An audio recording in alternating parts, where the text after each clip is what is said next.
Well, welcome to 7501 Airline Management, and today we're looking at managing the airline business. As we've said before, it's a synopsis lecture and you should refer to the full lecture and especially for study purposes. Today I've put Pete, and when you come to my lectures each week, Pete appears each week and he's the polka dancing pilot. And just to remind us that we're supposed to be having fun as we study airline management. So we're up to lecture 10, managing the airline business. And today we're going to cover a small number of points, but most important. At the heart of any discussion on airline business strategy, there's four fundamental issues. It's about the culture and capability of the people, the design of the organisation, the resources, and the boundaries of commercial activity. And today we're going to look at that last one, the boundaries of commercial activity. Generally, airlines will fall into one of these categories. It's either a single business, where the primary focus is on the core business. So Regional Express or Rex in Australia is like that. A portfolio of related businesses, where there may be a number of divisions, subsidiaries and or joint ventures in fields related to air transport. So again, corporate groups like Qantas, Virgin Australia, Singapore Airlines run a portfolio of related businesses. And then you have the portfolio of unrelated businesses, where the air transport activity is only one of many diversified activities. So Virgin Group, the one that Sir Richard Branson heads up, over 300 companies in mainly unrelated businesses. Cathay Pacific, again, Swire Group, involved in many different activities, and Asiana in Korea. The corporate level strategy set directions by deciding what business an organisation should be in or wants to be in going forward. And there's three corporate level strategy types. They're growth, stability and renewal. So we're going to look at growth, stability and renewal in turn. So let's first have a look at growth. It's a strategy that seeks to increase the level of the organisation's operations by expanding the number of products offered or markets served. So the concept is we'll grow, we'll increase our markets, we'll have an expanding number of products, and we may increase the markets that we serve. There's four general types of growth. There's the concentration type of growth, where there's a focus on extending the primary line of the business and growth through increased goods and services, service offerings from the same general category. So Coca-Cola is a good example. McDonald's. What did McDonald's do other than sell hamburgers, for example? And pharmaceutical companies. Pharmaceutical companies are the best example of the concentration type of growth. There's also vertical integration, where you look to take over or to grow the business further in, say, the supply side or the retail side of it, and back down to the, say, the supply of raw materials or the materials that you need in where you value add your processes. There's also horizontal integration.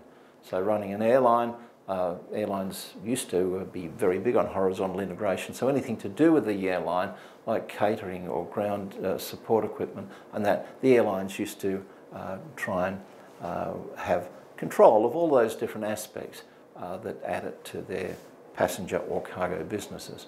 And then there's the diversification type of growth, whereby the company grows by merging with or acquiring organisations in different but related or unrelated industries.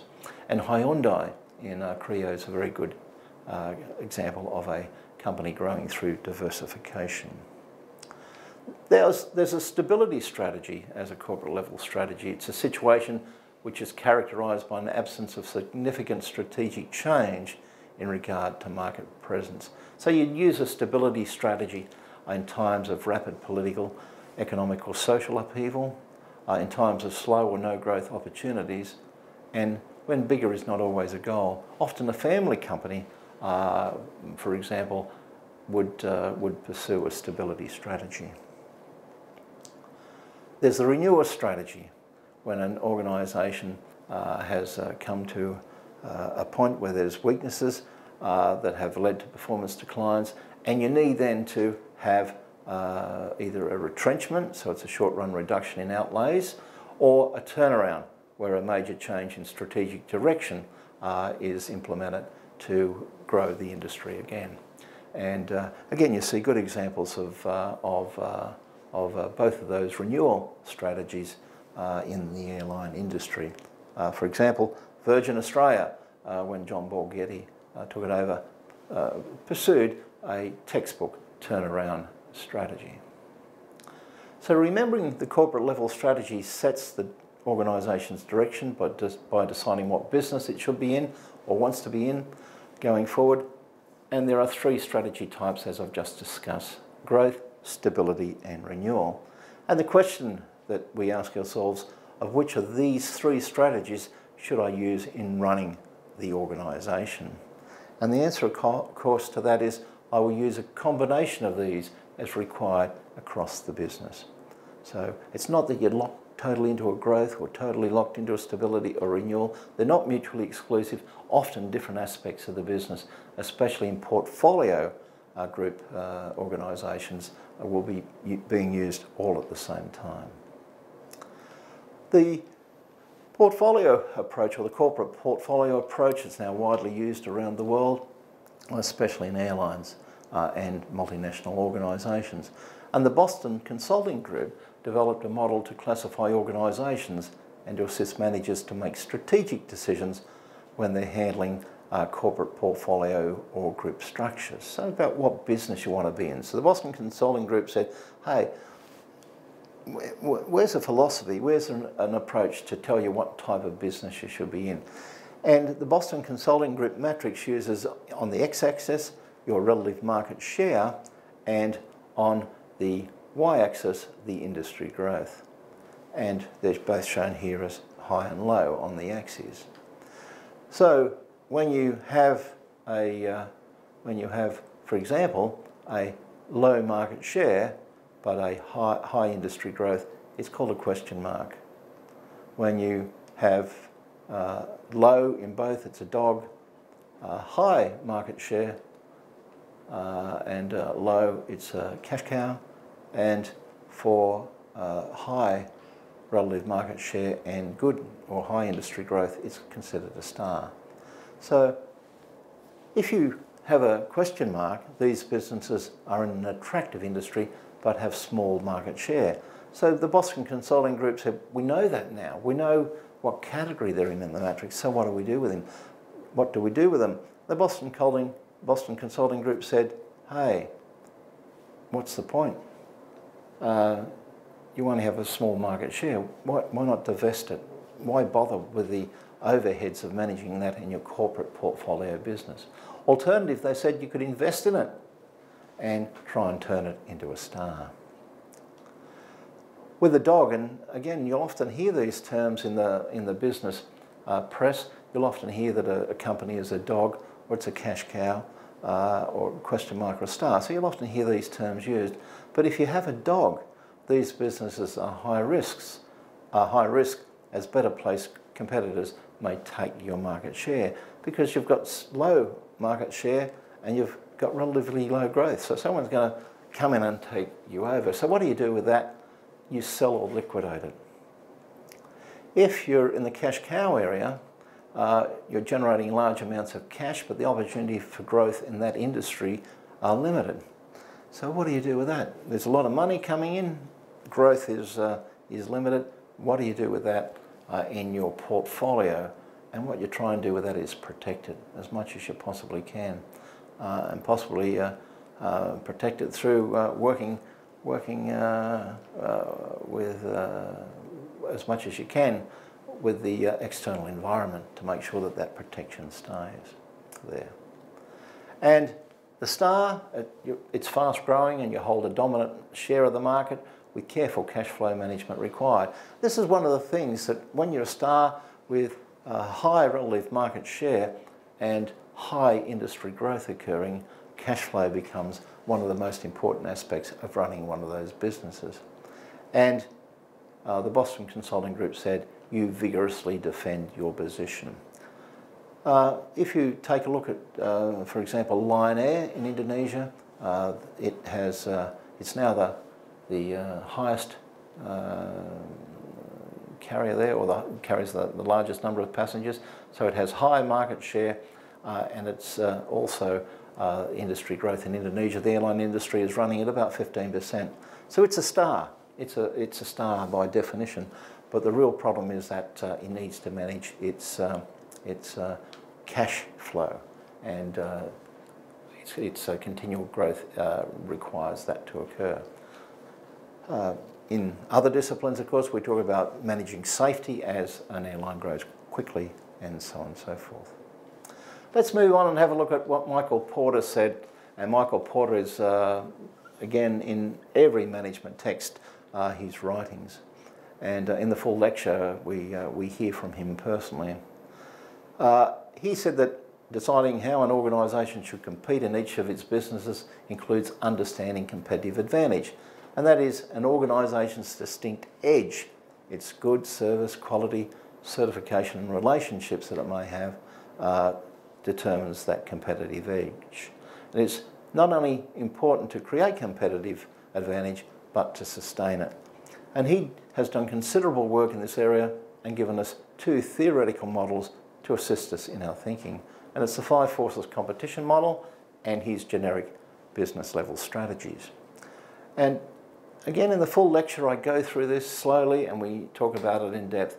But Porter's 5 forces competition model, he says that you can determine the profile of an industry by looking at these 5 forces, which are new entrants, how easy it is for someone to come into the market, are there legislative constraints, and so on and so forth.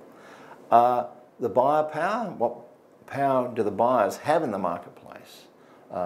Do they have all the strength, or is it the sellers that have the strength in the marketplace?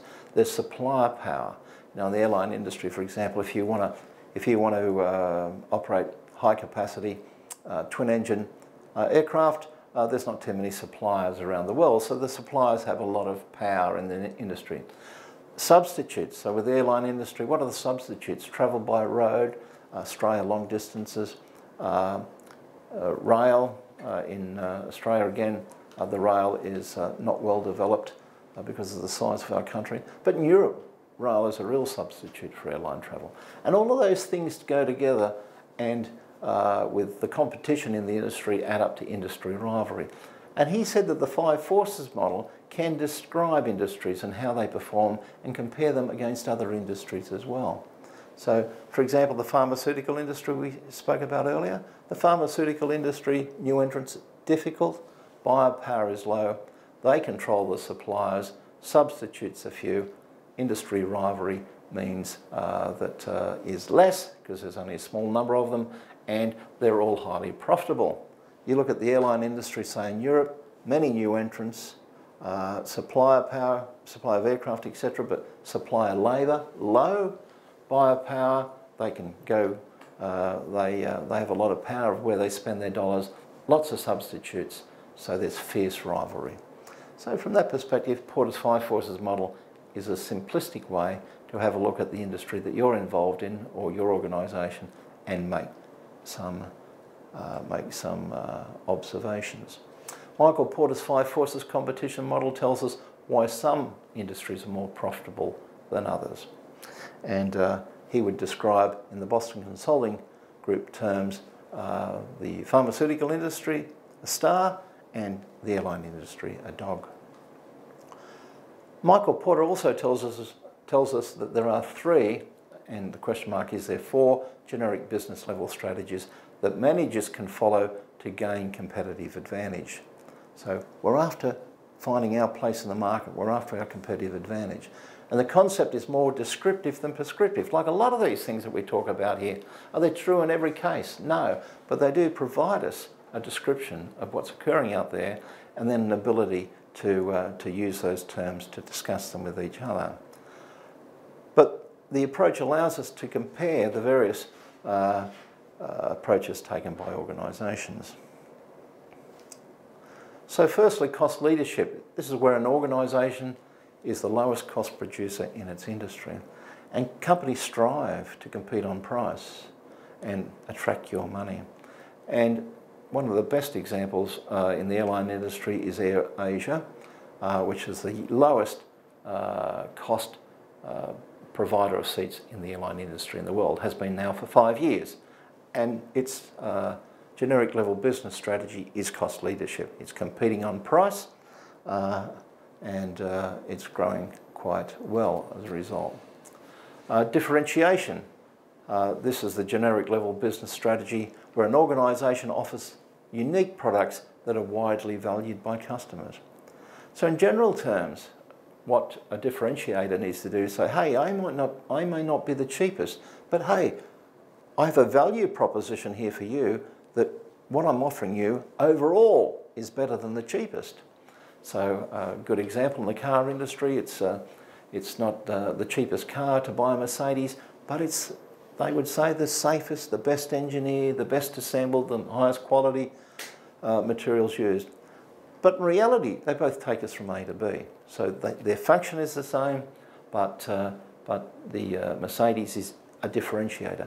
And this is what happens with airlines as well. Airlines say, hey, come to me.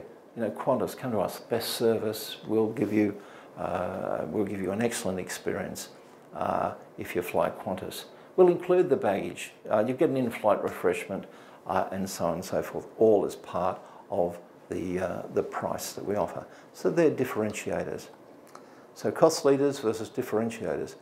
Then Michael Porter talks about the focus, where an organisation offers a cost or differentiation advantage in a narrow industry segment and concentrates on growing market share at the cost of its competitors. And good examples of that is, we're back to the pharmaceutical industry's example, we're back to Coca-Cola. You know, what is Coca-Cola's strategic objective? That is to control the non-alcoholic beverage market in the world. So whether it's Coca-Cola itself or its related soda or fizzy drink or soft drink, whatever term you use, products, or whether it's water. About 80% of the companies that supply water in Australia these days are owned by Coca-Cola. So their focus under Porter's model. Now there is a fourth that Porter describes. He doesn't include it as one of his 3 generic level business strategies, but there is one that he described as where people are stuck in the middle. It's a situation in which an organisation has not been able to develop either a low cost or differentiation competitive model. So it's trying to compete on cost, it's trying to also differentiate itself. It's having trouble at the cost end, it's having trouble at the differentiator as a differentiator, and Porter said that's stuck in the middle. And a good example for those that are familiar with Virgin Australia, that's where Virgin Australia was 4 years ago. It was no longer the cost leader. Jetstar had come in, Tiger Airways had come in, they'd taken on the mantles of cost leadership, and so Virgin Australia then had to become a differentiator, and it wasn't competing strongly with Qantas in that regard. And since John Borghetti took Virgin Australia over, he's taken it from being stuck in the middle to put it in the differentiation box. And that's what Qantas is today, is a Virgin Australia is today, it's a differentiator. So again, just to repeat, these are descriptive. They're not prescriptive, but they give you and I a language on which to discuss organisations and their generic level business strategies. Competitive analysis. There's many other strategies to increase an organisation's performance or reduce its structure. And there's all sorts of things that we can do. We can have in-house service level agreements, we can have downsizing, we can have spin-offs, we can have strategic realignments, mergers and rationalisations. And the contemporary management journals talk about lean organisations. But in a contemporary world, the short-term bottom line is often the deciding factor. So the dollar is ruling. You know, the economic rationalists now run organisations, and from that, organisations need to continually react with their internal and external environments. Now, one of the tools of choice for competitive analysis or to improving your performance as an organisation is to outsource. And it's assigning a responsibility for all or a portion of the activity and tasks involved in developing and or running and maintaining a system to a vendor outside the organisation. So the rationale is to gain business efficiency, and it can produce cost savings, reduce staffing levels, and so on and so forth. It allows organisations to have a lower footprint, financial footprint, while they are trying to increase their profitability. And one of the things that people who are outsourcing often are trying to do is to hand over that responsibility to people who are expert in that area, but also to pass the risk on to someone else.